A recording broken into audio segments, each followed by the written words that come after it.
It's your day in tech history, and it's brought to you by our friends over at Expedia.com, where you can find yours with Expedia.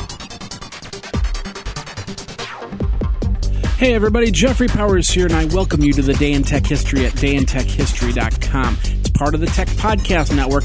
You can subscribe via iTunes, Zune, or Stitcher Internet Radio. Our Twitter is Day in Tech Hist, and all show notes are on the wiki page if you want to follow along. Now let's find out what happened on this day, your day in tech history.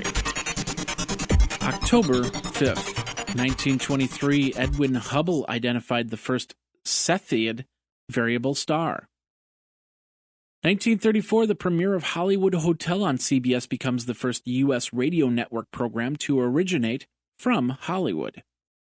1936, the first intercity telecast in the United States using coaxial cable was transmitted between New York City and Philadelphia over an AT&T coaxial cable landline. 1962, United Artists released the first installment in the James Bond film franchise, the spy film Dr. No. 1969, the first episode of Monty Python's Flying Circus airs on the BBC. 1970, the PBS television network was launched. 1982, David Plummer scores 2,175,743 points on Atari's Tempest. And Sony begins marketing pocket televisions with 2-inch diagonal flat screens. 1984, Marc Garneau becomes the first Canadian in space aboard the Space Shuttle Challenger.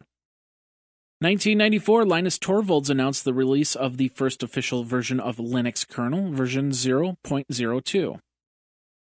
1992, IBM introduced the IBM ThinkPad line of laptop computers. The ThinkPad 300, manufactured by Zenith Data Systems, featured a 25 MHz 386 SL processor.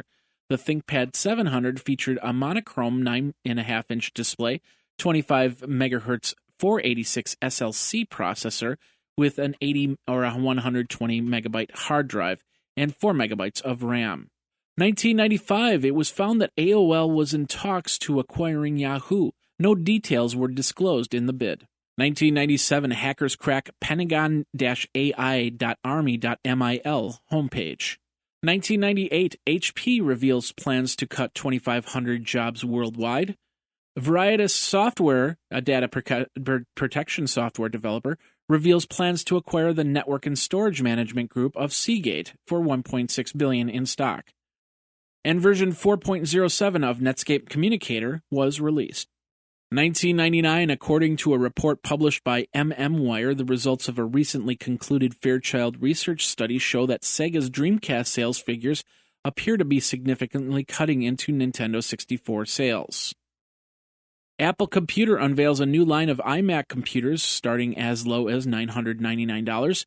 They include a new iMac, iMac DV, and iMac DV Special Edition. It was housed in a graphite color case.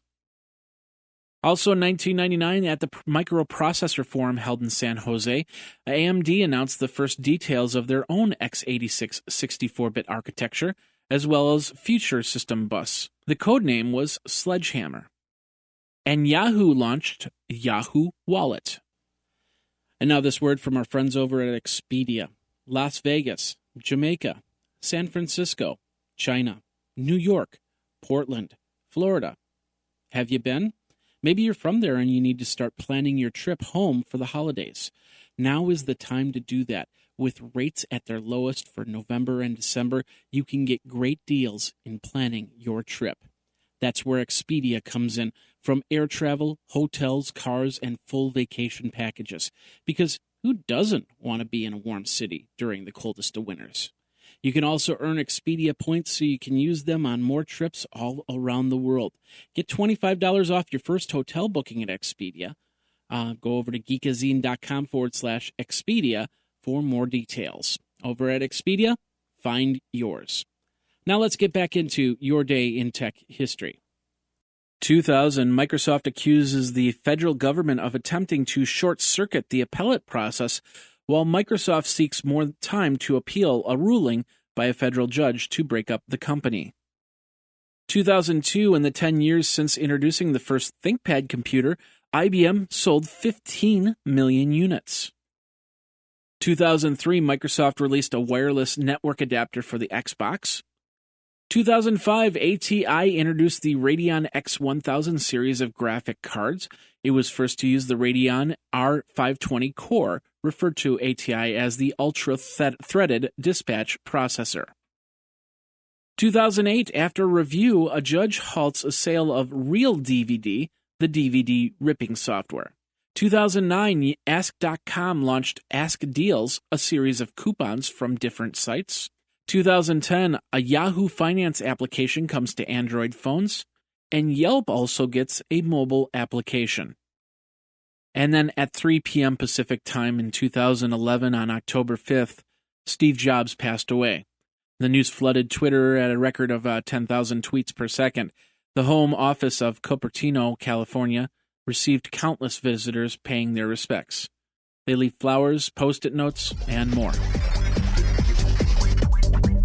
And that's your Day in Tech History. My name is Jeffrey Powers, www.dayintechhistory.com. All the show notes are over at wikizine.com, Geekazine's wiki. And, of course, you can like the Facebook page and follow Twitter at Day in Tech Hist. Until tomorrow, take care. Day in Tech History is copyright 2014 JMP Enterprise and Geekazine.com.